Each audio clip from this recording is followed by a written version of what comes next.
Po pádu komunismu se v naší zemi začaly stavět hypermarkety a prudce se zvýšila kalorická hodnota potravin. Národ začal rychle tloustnout. Kalorická policie, komisař Anorex. Půjdete se mnou. Ale já jsem to nesežral. Blahobyt si každý představoval po svém. Objevila se nová data. Máte velice zlý cholesterol. Dnes jsou stanovena pravidla. Když papáš kytičky, nesmíš papat zvířátka.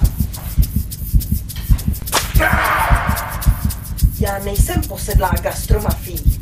Já jsem posedlá dělenou stravou. Má dieta chyby.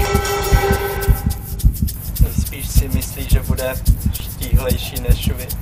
Nejspíš. Cvičení a dieta vítězí. Nebo ne? Musím se odsud dostat.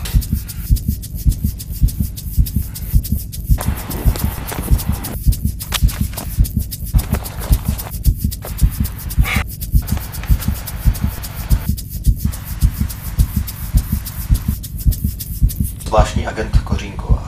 Utekl. Určitě se zase začne přežírat. Musíme něco udělat. Teď tady žeru já. Já vás nechám znova zavřít.